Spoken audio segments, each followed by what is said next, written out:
e abrindo a boca, os ensinava, dizendo: Bem-aventurados os pobres de espírito, porque deles é o reino dos céus. Bem-aventurados os que choram, porque serão consolados. Bem-aventurados os mansos, porque eles herdarão a terra. Bem-aventurados que têm fome e sede de justiça, porque eles serão fartos. Bem-aventurados os misericordiosos, porque eles alcançarão misericórdia. Bem-aventurados os limpos de coração, porque eles verão a Deus. Bem-aventurados os pacificadores, porque eles serão chamados filhos de Deus. Bem-aventurados que sofrem perseguição por causa da justiça, porque deles é o reino dos céus. Bem-aventurados sois vós quando vos injuriarem, perseguirem, mentindo, disserem todo o mal contra vós, por minha causa. Exultai e alegrai-vos, porque é grande o vosso galardão nos céus, porque assim perseguiram os profetas que foram antes de vós. Poder sentar em nome de Jesus.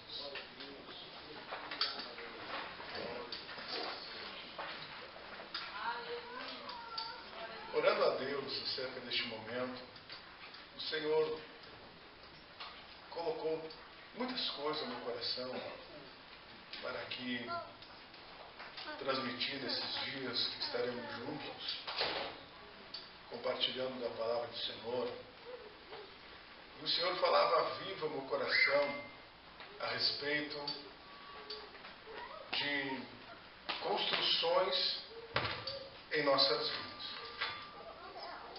E, dentre tantas passagens bíblicas, o Senhor foi me impulsionando alguns textos,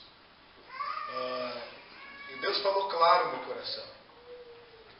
Existem pessoas que estarão lá, que estão em um processo de construção em sua vida.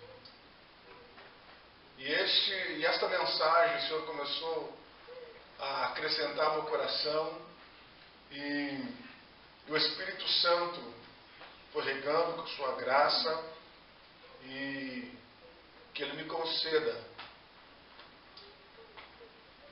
sabedoria para transmitir tudo aquilo que Ele me confiou, porque é dele, por Ele e para Ele. O capítulo 5 do Evangelho segundo escreveu Mateus é mais um daqueles textos que nos impressiona pela grandeza e a profundidade daquilo que Jesus está ensinando. Nós estamos diante de um momento específico do ministério do nosso Jesus. Se nós formos analisar os evangelhos registrados, tanto por Mateus, Marcos, Lucas e João, nós vamos encontrar algumas referências específicas do ministério de Jesus. Ele se preocupava em momentos específicos, em detalhes, e alguns assuntos eram muito importantes ou era muito observado pelo nosso mestre. Primeiro plano, Jesus ele estava em momento de oração. Era momentos específicos que ele se destinava a orar. Às vezes sozinho, às vezes com os 3 mais íntimos discípulos, mas todo momento era um momento especial. E sendo um momento especial, ele se dedicava ao ministério para estar este momento em contato com o Pai. E você, quem sabe, já leu por diversas vezes nas narrativas dos evangelistas exatamente essa expressão: retirando só, orava ao Pai em secreto. Era um momento de comunhão intacta. Era um momento onde Jesus nos deixa por exemplo que nós devemos seguir. Precisamos estar em contato com o Pai. Precisamos buscar em oração.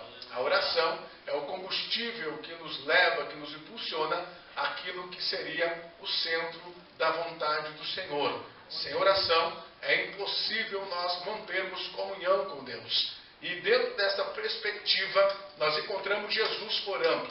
E Ele nos deixa como exemplo, porque dentro do ponto de vista teológico, nós vamos entender a necessidade de Jesus orar. Porque Ele mesmo dizendo: eu e o Pai somos um. Ou seja, havia uma unidade intacta. Havia uma unidade específica de Deus e Jesus, o Pai e o Filho. Ele estava unido. Jesus, 100% homem, suportou as dores, passou pelas provas, passou pelas lutas, mas como 100% Deus, ele tinha plena comunhão com o Pai. 100% Deus, o capacitava a fazer os milagres que assim o fez. Ou seja, havia uma comunhão profunda com o Pai em todos os momentos, salvo naquele momento da cruz, quando este atraiu todos os pecados sobre si. Era o momento onde houve esta separação momentânea. O Pai, ele se distancia do Filho, porque agora os pecados recaem sobre o seu amado e bondoso e querido Filho. Era um momento tão específico. Mas Jesus nos deixa exemplo que nós precisamos nos dedicar em momentos destinados à oração. Segundo ponto do ministério do nosso Jesus. A Bíblia diz que ele ensinava. Você vai perceber que grande porcentagem da trajetória e da biografia do nosso Jesus, ele estava ensinando.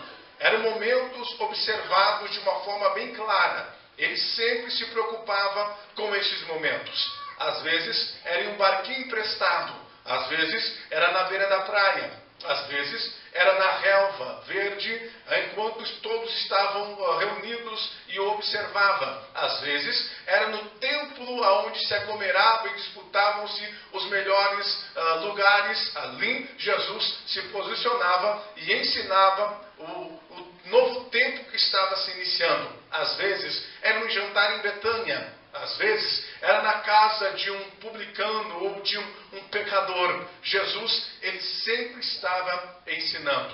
Eram sermões que visavam, ensinamentos que visavam dar uma base sólida para aquelas pessoas. Elas precisariam ter um norte, ter um sentido, ter uma orientação clara daquilo que estava acontecendo. E Jesus se utilizava do ministério e o momento de ensinar a palavra, ou ensinar as verdades bíblicas daquilo que seria a lei, os profetas, simbolizando e aplicando no cumprimento dentro desta ação, exatamente referindo-se a si mesmo. Eram momentos especiais. Os ensinamentos, eles tinham como objetivo dar essa estrutura para que as pessoas pudessem compreender aquilo que estava acontecendo em suas vidas. O sermão que eu citei aqui, o ensinamento que nós lemos aqui juntos, os primeiros versículos, ele faz parte do momento dos sermões mais conhecidos de Jesus. É o sermão conhecido como o sermão das bem-aventuranças.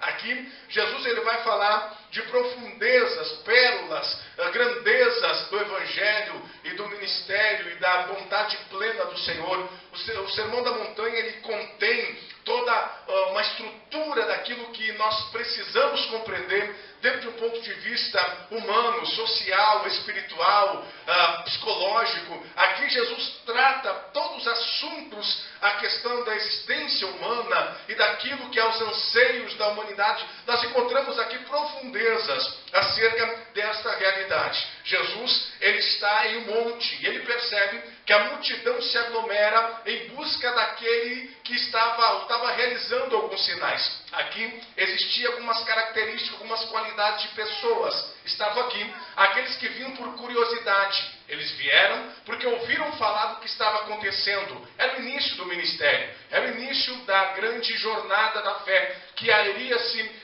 estender por 3 anos. E dentro desta ação, ou dentro deste momento, havia uma prerrogativa, uma interrogação na mente daquelas pessoas. Quem será? Ou quem seria este que estava fazendo tamanhos sinais? E logo, quando ouve-se que houve um grande milagre no casamento em Caná da Galileia, onde houve uma grande mudança, uma transformação da água em vinho. Logo, toda a multidão, ou todas as pessoas ficam atentas àquilo que estava acontecendo. Saindo do casamento em Caná da Galileia, este retorna-se ali para onde ele vivera, onde ele cresceu, e começa a fazer alguns sinais, começam a acontecer. Não muitos por causa da incredulidade, porque alguns diziam, não é este que estava entre nós? Não é este o filho de José e Maria? E não estamos irmãos dele entre nós? Quem é este, pois?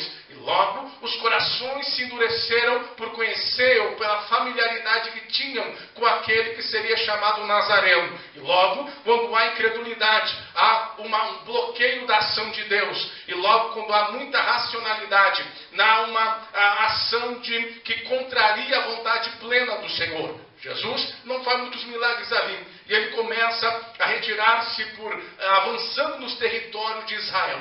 E ele está num momento especial, orando ao Pai, e de repente a multidão veio com a curiosidade de saber quem era aquele que estava ali. Será o Messias? Havia interrogações, havia as perguntas das mentes daquelas pessoas. A segundo quadro de pessoas que estavam ali eram aqueles que seriam os interesseiros. Estavam ali por interesses pessoais. Já não era tanto pela curiosidade de saber quem era, mas sim pelos interesses de aquilo que ele poderia fazer, ou o status de estar perto dele, que poderiam produzir nos corações. Então, essas pessoas vinham exatamente para entender e compreender como poderiam tirar proveito dentro deles, os segmentos religiosos da época, os fariseus, saduceus, príncipes de Israel na época, que vinham escondidos às vezes até mesmo disfarçados, para tentar observar e ouvi-lo. E existia a terceira classe de pessoas que estavam ali, que eram aqueles que vinham com o coração ardente. Eles não estavam ali por aquilo que ele poderia dar. Ele não estava ali por status ou para saber ou por curiosidade. Eles estavam ali porque quando ouviam ele falar, o coração ardia. Aleluia! Quando ouviam ele falar, o coração palpitava e ansiava e se alegrava. E logo eles entendiam: este é o sinal. Aleluia! E esta expressão do testemunho que os mesmos diziam: olha, esse é diferente. Esse é diferente dos rabinos que passaram por aqui. Esse é diferente dos rabinos que nós temos em Israel, porque a sua doutrina, ou a sua palavra, sai com a autoridade da sua boca, e nós sentimos a essência e a vida que procede dele em nós. Logo, essas características de pessoas, esse grupo de pessoas estavam ali, em busca exatamente de respostas àquilo que seria do seu coração. Vale lembrar que a multidão que estava ali era uma multidão de pessoas com alguns problemas de identidade. Por quê? Porque havia uma situação complicada. Vale ressaltar que Israel está imergindo de 400 anos de silêncio. Perceba, 400 anos Deus ficou em silêncio. É o período interbíblico que nós conhecemos entre Malaquias e Mateus. O momento onde houve um silêncio, Deus não levantou profetas, houve uma trajetória, o curso da história, a ascensão do Império Romano, conquistando territórios, e nós conhecemos dentro do ponto de vista histórico, que Alexandre o Grande, tantos outros que se levantaram sobre a face da terra, neste período interbíblico, onde Deus estava em silêncio, mas ele estava no controle da história. Deus estava em silêncio, mas ele estava no comando da história. Ele estava cuidando do seu povo, ele estava cuidando dos seus filhos. Alguém pode dar glória a Deus que mesmo no silêncio Deus trabalha em nosso favor. Mesmo no silêncio, aleluia, ele está trabalhando ao teu favor. Dentro desse período, nós encontramos, imagine só, agora pense comigo, se com profeta de geração em geração, 40 anos é uma geração, Deus levantava profetas de geração em geração, às vezes, 2 profetas profetizavam dentro do mesmo país, ou dentro da mesma capital, Samaria e Jerusalém. Imagine só, se com os profetas o povo tinha dificuldade para assimilar a profundeza da vontade de Deus, e tinham dificuldade para pôr em prática aquilo que recebiam dos profetas. Agora imagine só, se havia problemas nos ministérios proféticos, que Israel abandonava o Senhor, Israel se distanciava do Senhor. Imagine só com 400 anos de silêncio. Vamos imaginar como estava a situação deste povo. Vamos imaginar como estava o conceito espiritual deste povo. Imagine só como estavam as questões emocionais, até mesmo espirituais, que visavam a projeção daquilo que seria o culto da adoração, ou as conquistas daquilo que o povo almejava para si. Imagine só, nesses 400 anos, vale ressaltar que o povo estava preso nas suas próprias terras. Morava na sua terra, mas não era dono, não possuía a autoridade absoluta daquilo que era seu, porque o Império Romano, de tempo em tempo, vinha e até mesmo teria a liberdade ou autoridade sobre todas as terras, as posses dos judeus. Agora imagine comigo aqui, a situação crítica que essas pessoas se enfrentavam, a situação caótica, os conflitos emocionais. Imagine só uma opressão de um mundo ou de uma sociedade totalmente com contrária à lei de Israel, à vontade de Israel, e estes teriam que se submeter a esta lei, se submeter ao conceito daquilo que era passado. Era uma situação terrível. O Israel tinha liberdade para cultuar, claro, mas era um culto litúrgico que não tinha mais essência. Por quê? Porque havia dado a lei mosaica fazia parte, e era aquilo que norteava a visão espiritual de Israel. Era aquilo que dava base sólida para aquilo que o povo entendia acerca de Deus. Os 613 preceitos da lei que davam a visão civil, moral, espiritual, mas porém a lei estava um tanto quanto sem sentido. Por quê? Porque perdeu-se a essência.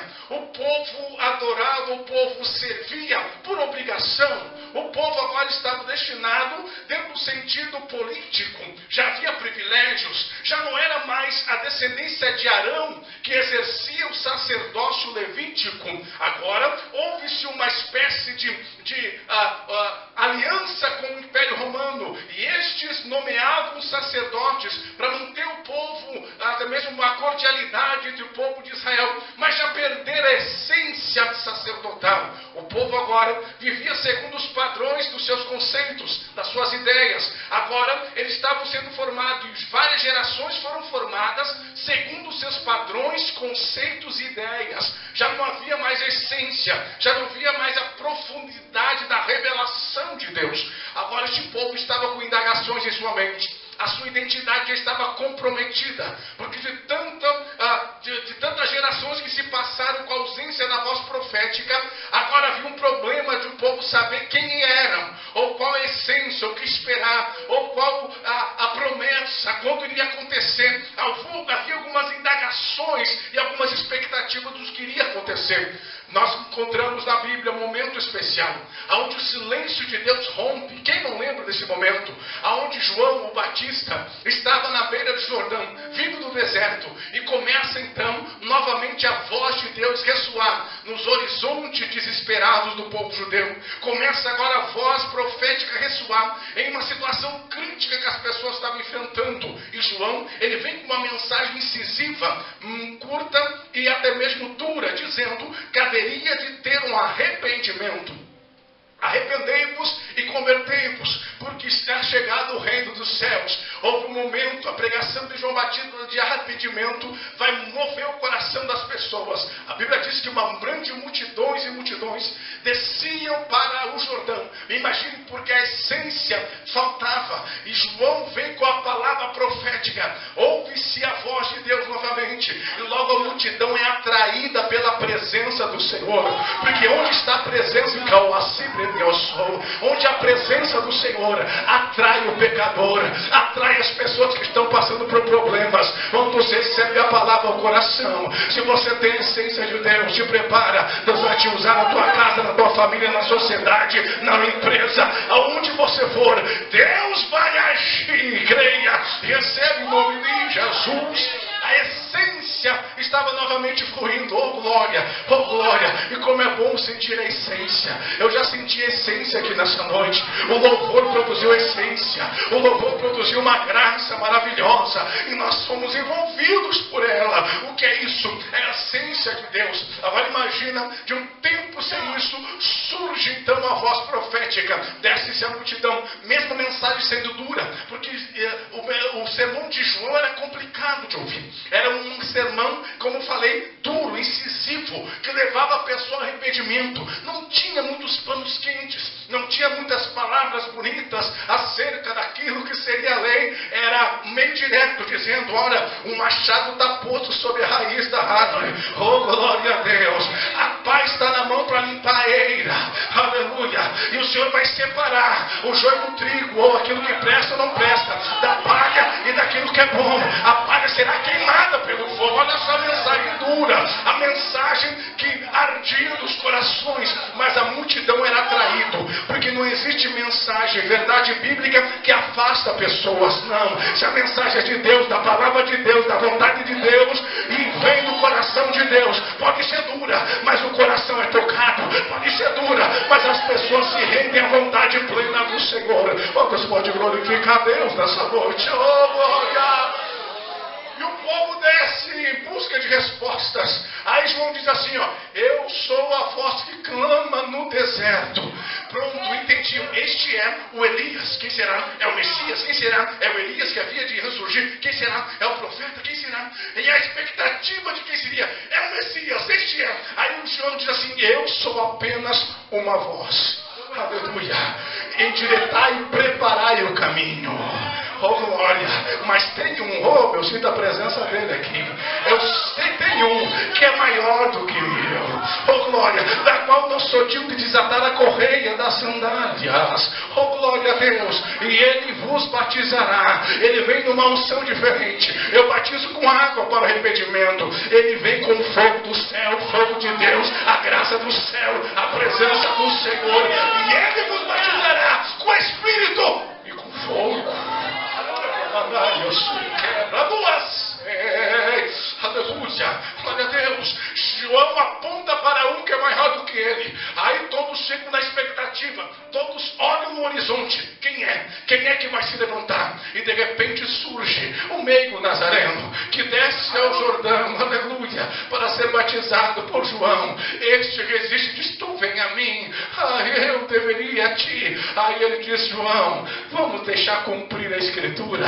É assim que o Pai quis. Vamos deixar fazer do jeito do Pai. Vamos cumprir do jeito do Pai. Deixa o Pai fazer do jeito dele. Este desce do Jordão e nós conhecemos a história. Aí todo mundo fica entendendo: é este o Messias. Mas ainda a dureza do coração pairava sobre aquelas pessoas. E eles vieram em busca de respostas. Dentro desse capítulo, eles vinham em busca da solução para os seus problemas. Aí Jesus, ele começa a tratar aquelas pessoas. Ele começa no processo de desconstruir para construir. Olha só, entenda. Jesus começa a desconstruir para construir. Como assim, pregador? Sim, Jesus, ele começa a desconstruir uma ideia formada pelo conceito humano e começa a construir uma ideia dentro de um padrão de vista, um padrão de visão bíblico e um padrão de Deus espiritual. Jesus começa a tratar o conceito e as ideias e tradições que aquelas pessoas receberam dos seus pais.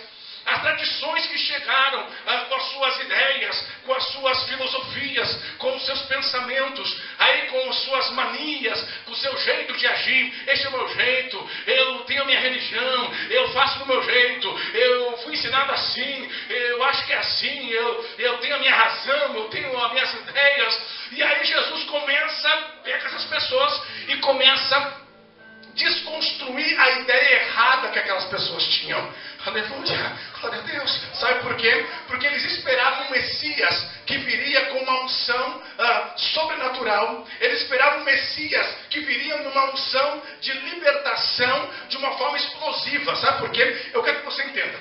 O povo esperava o Messias que Isaías profetizou naquilo que nós temos por capítulo de número 61, onde o Senhor diz: e o Espírito do Senhor está sobre mim, pelo que o Senhor me ungiu para pregar as boas novas aos pobres, me enviou-me a libertar os cativos, os contritos de coração, a pregoar o ano aceitável do Senhor. Lembra disso? Então, o que se associava? O Messias, quando vier, ele vem para nos libertar de Roma, para nos libertar do poder romano, que nos nossos dias seria para nos libertar das leis e dos corruptos, daqueles que enganam, daqueles que estão no poder em mente. Nos nossos dias seria mais ou menos isso, nos libertar de tantos impostos, de tanta desigualdade social, de tanta indiferença dos nossos governantes, daqueles que estão no poder e não fazem nada pelas pessoas mais pobres. Seria dentro dessa visão. Então o povo esperava: o Messias vem, e quando o Messias vem, vai nos libertar dos corruptos romanos, vamos libertar daqueles que estão no poder e nos machucam e nos perseguem e matam as nossas crianças e aprisiona os nossos filhos. Nós precisamos desse Messias. Aí o Messias vem e eles estão na expectativa. O Messias vem e vai nos libertar. O Messias vem e vai nascer num padrão político. O Messias vem e vem com poder de organização de guerra. O Messias vem e ele vai nascer numa família nobre, aristocrática de Israel, com tradição na história da lei de Israel. O Messias vem e o Messias vem com palavra de persuasão política. O Messias vem e vem com um exército para pelejar e nos libertar de Roma. Aí eles estão na expectativa. O Messias, Pedro está lá entre eles, com a espada ainda na barrinha, a espada guardada. E ele está dizendo, não, é isso que eu espero. Eu quero a libertação de Roma, eu quero a libertação do Império Romano, dos cobradores de impostos. Eu quero a libertação. Aí eles estão na expectativa de um Messias guerreiro. Aí vem o Messias, não com armas de guerra, mas com armas espirituais. Aí vem o Messias, não com palavras políticas, mas com palavra de amor e paz, de vida e vitória. Aleluia! Aí vem o Messias, não com estratégia humana de guerra, mas o Messias com palavras que tocam o coração. Que decepção. Aí pergunta assim, onde nasceu o Messias? Quer saber? Quero. Ele nasceu numa manjedoura e numa estrevaria que estava meio ajeitada para receber viajante. Ele nasceu do lugar mais pobre, dentro dos pobres, no meio dos pobres. Como assim? Ele não é da descendência de Davi? Sim, é, porque José é da descendência. Maria também, ambos são da tribo de Judá. Então aí, o Messias precisa ser rico. Ai, e o Messias era homem de dores, de trabalho. Tinha a mão marcada pelo trabalho braçal. Oh, não tinha privilégio nenhum. Ele trabalhava, o suor escorria do seu rosto. Oh, glória! Confrontando as ideias, o Messias surge dentro de uma visão diferenciada. Aleluia! Aí entenda, o povo vem com todas essas ideias. Aí Jesus percebe e ele começa a ensinar. Aquelas pessoas ansiavam por libertação. Repete comigo, libertação. Pela felicidade. Repete comigo, felicidade. E quem não quer ser feliz? Todos nós queremos ser felizes. Amém? Você quer ser feliz? Você quer ser feliz? Como não? Todos nós queremos ser felizes. A felicidade desde que nós nascemos. Ah, tu tão bom de falar aqui que agora conhece ele lá. Deixa um pouquinho para amanhã. A felicidade faz parte da essência do ser humano. Quando nós nascemos com um objetivo claro: ser feliz. Amém? Quem tem filho aí? Quem tem? Amém? Quem é que ensina para a criança que o melhor que ela pode ter é a mãe por perto? Quem é que ensina para ela a maneira de trazer a mãe para perto? Mesmo sem fome, ela já mamou, né? Né, mãe? Já foi, tá bem trocadinha, tá sequinha, tá quentinha. Mas o problema é que ela está no bercinho dela. E o bercinho dela significa separação da mãe. Ela associa, eu sei, que se eu chorar, ela vem me pegar. Aí não importa a hora, 1h da manhã, 2h da manhã, 3h da manhã, o que acontece? O silêncio é rompido pelo o bonito que quer a presença da mãe. E a mãe vem, abraça, né? Não é assim? Tu aguenta deixar ele chorando? Tu até tenta, né? Não, agora eu vou deixar chorar. 10 minutos, olhe lá. E de repente pega. Aí o projeto era o berço no outro quarto, não era assim? Vai ficar no quarto dele. E de repente o plano já muda. Na teoria era isso, mas agora já mudou. O bercinho está no quarto deles. Amém? Tá no nosso quarto, mas vai ficar no canto lá. Não costuma perto da cama. Foi assim com a Sara lá em casa. Eu disse, deixa no cantinho lá. Tá no quarto, mas deixa no cantinho lá. E um dia eu cheguei de uma viagem, o berço estava na beira da cama e sem a guarda do berço. Aleluia. O bercinho passou a ser uma extensão da nossa cama. Por quê? Porque a dona Sara não queria saber. Ela queria a mamãe e o mamar dela por perto toda hora. Quem é que ensina isso? Faz parte da essência do ser humano. A busca pela felicidade. Vamos fazer uma entrevista pelos bairros aqui de Lavras do Sul. Pessoas crentes, pessoas que descrentes, pessoas que não entendem o Evangelho, pessoas que não resplandeceram a luz do Evangelho sobre a sua mente. Pergunta para todos. Todos querem. Alguns iriam se incomodar com a nossa pergunta, porque iam achar, se sentir ofendido, porque iam pensar que nós estamos dizendo que eles não têm a felicidade. Mas todos buscam a felicidade. Todos anseiam pela felicidade. Aleluia. Glória a Deus. E eu estou pregando para pessoas nessa noite que querem ser felizes. Amém? Você quer ser feliz? A felicidade está à porta. Quantos recebem em nome de Jesus? Abre a porta e deixa ela entrar. Eis que estou à porta eis que estou à porta oh glória. Se alguém ouvir a minha voz e abrir a porta, a felicidade vai entrar, vai sentar à mesa, fala de comunhão, fala de provisão. Eu vou sentar você com ele e ele comigo. Uma aliança eterna vai ser formada entre nós. Oh glória! O problema é do padrão da felicidade que nós temos e o padrão da felicidade que Jesus tem para você. Vamos colocar em pé em nome de Jesus. Aleluia. Oh glória. Oh glória. Oh glória. Oh glória. Olha aqui. O Senhor nessa noite, Ele quer dar o primeiro passo em sua vida. Ele quer fazer o princípio de uma grande obra em você. Todo mundo quer libertação.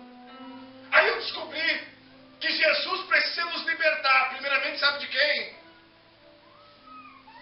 De nós mesmos. O povo esperava a libertação. Aí Jesus veio assim, ó. Eu preciso libertar vocês aqui dentro. Aleluia. No momento, o que nós precisamos, quem sabe não é da provisão lá que nós necessitamos lá. Quem sabe não é ainda o milagre que Deus já tem preparado para a nossa casa, para a nossa família. Mas o que nós precisamos hoje é do milagre aqui dentro.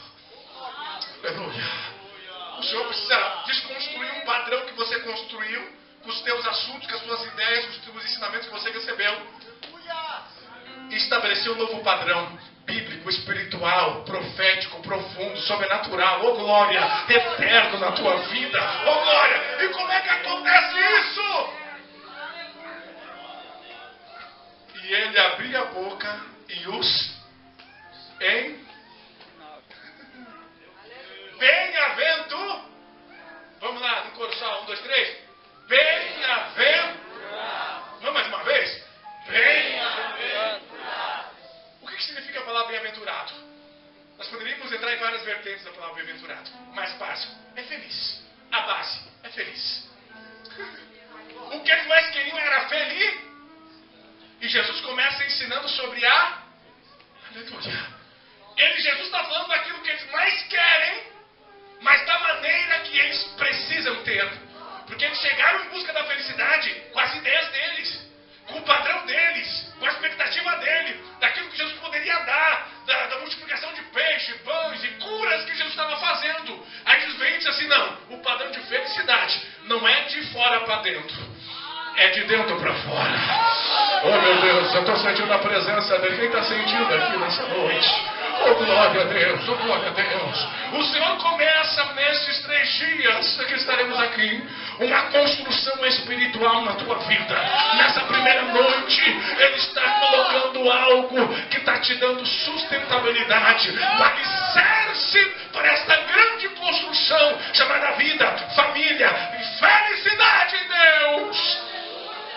Oh glória! Bem-aventurado. Amém? Eu encerro aqui. Bem-aventurado. Os pobres. Vamos lá, no 3. Os pobres de espírito. Ai, meu Deus. Aleluia. Como assim os pobres? Bem baixinho o som. Porque eles tinham um padrão de que felicidade era a riqueza.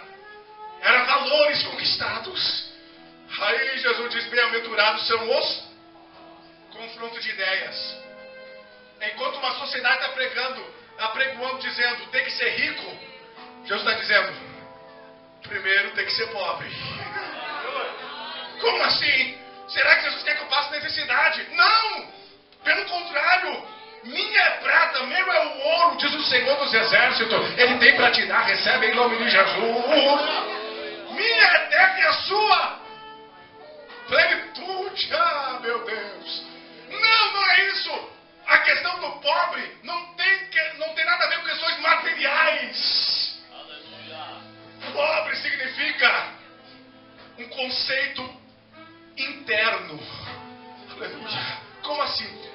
Eu só vou dar a aplicação da palavra para você entender. Eu prometo que nós vamos orar. A aplicação de pobre, ela vem de uma palavra no original chamado avém. Avém vem desse sentido de ser pobre. Pobre de espírito. Avém, ruar. É o espírito, sopro de vento e ação de Deus. Aí a palavra vem, tem o sentido do trigo, que quando sopra o vento, o trigo não quebra. Você já viu uma plantação de trigo? O trigo se dobra, se curva. Aleluia, glória a Deus. Aí quando Deus está dizendo pobre de espírito, está dizendo, bem-aventurado aquele que se dobra diante da vontade do Senhor, diante do Espírito Santo, diante do vento que sopra. Ele se dobra e diz, Senhor, faça a sua vontade, Senhor, cumpre o teu querer. Aleluia! Eu quero convidar alguém que nessa noite quer ser trigo. E diante dessa luta que você está passando, você vai se submeter à vontade de Deus. E essa luta você vai vencer. Esta prova você vai vencer. Eu quero que você venha aqui na frente nessa noite. Você que quer uma nova visão acerca daquilo que você está vivendo. Deus está falando ao teu coração. Nessa noite é uma noite de decisões. É uma noite que Deus coloque em você um padrão de felicidade. A felicidade vai entrar na tua casa, vai entrar na tua família, vai entrar no teu casamento.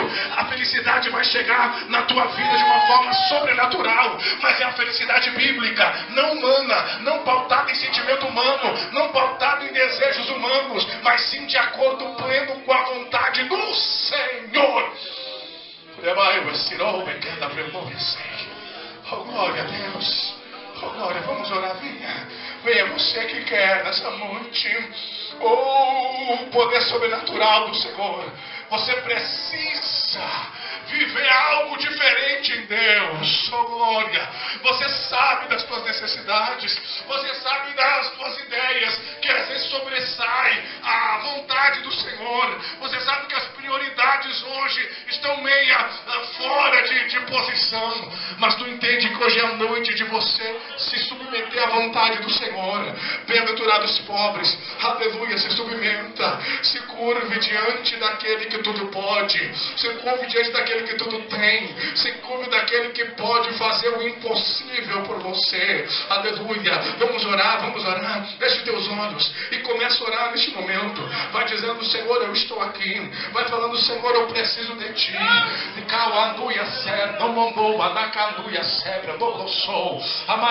Vai sentindo a presença de Deus aí. Vai levantando a tua voz e vai clamando. Oh, glória a Deus. Vai levantando a tua voz, vai buscando o Senhor. Aleluia. Nós oramos agora a libertação, a vitória, a graça sobrenatural. Vai sentindo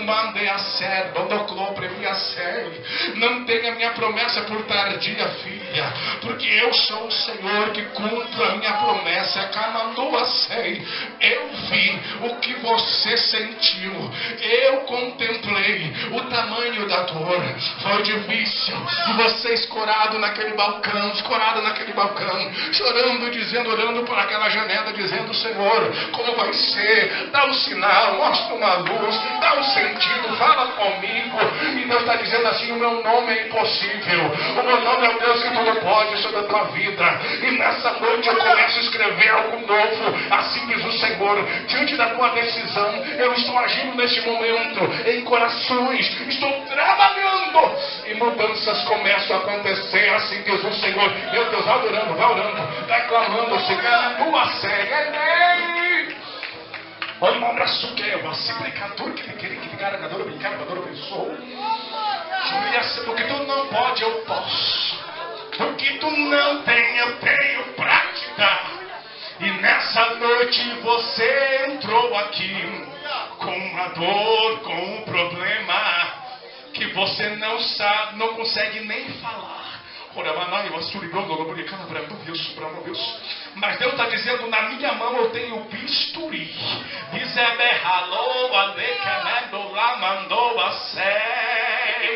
E uma operação eu começo a fazer.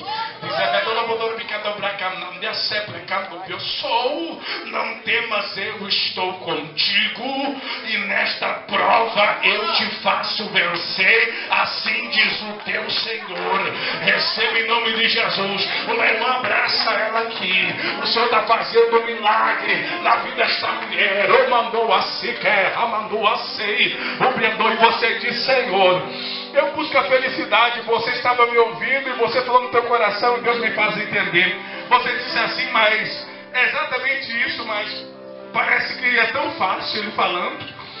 Mas só Deus sabe o que está acontecendo. Eu te vim aqui e Deus me mostra o coração sangrando. Meu Deus. Oh, igreja, vai orando, igreja, vai orando. Que Deus está fazendo uma grande obra aqui. Vai orando, vai intercedendo. Deus me mostrava um coração sangrando. E eu estou dizendo, Senhor, o que é isso? Coração sangrando.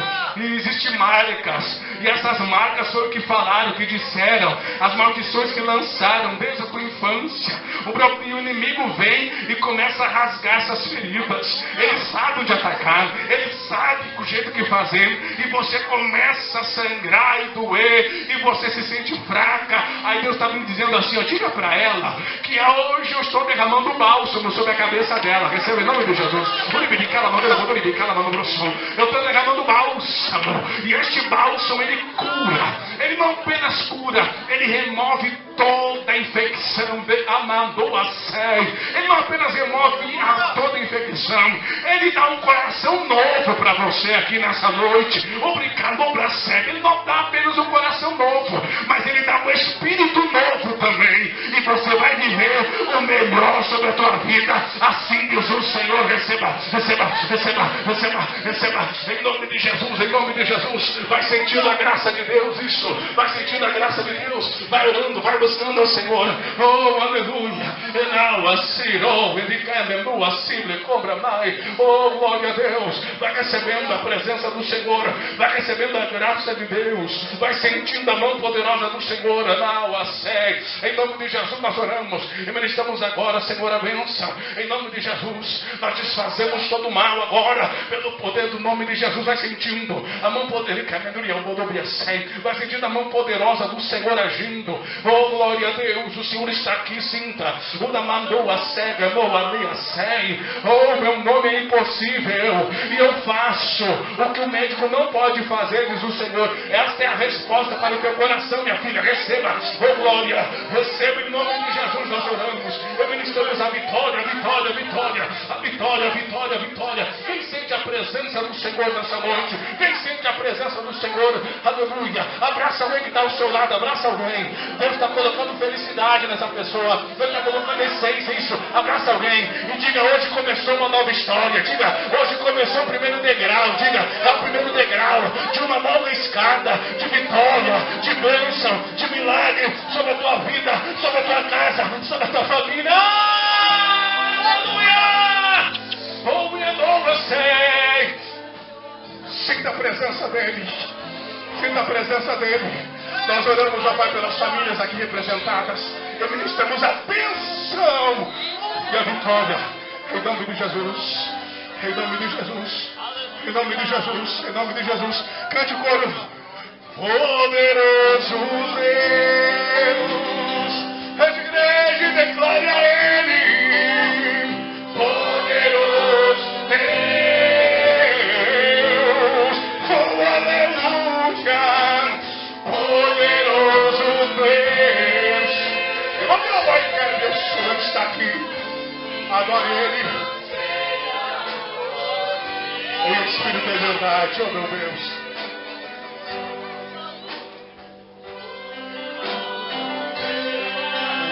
Eu estou sentindo a graça de Deus aqui, irmão. Está sentindo a presença dele, a graça dele. Oh, Ele está aqui. Ele está aqui. Ele está aqui. Oh, eu sei. Histórias começam a ser mudadas aqui.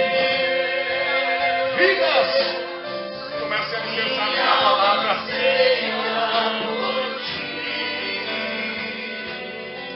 Amém? Glória a Deus. Deus abençoe.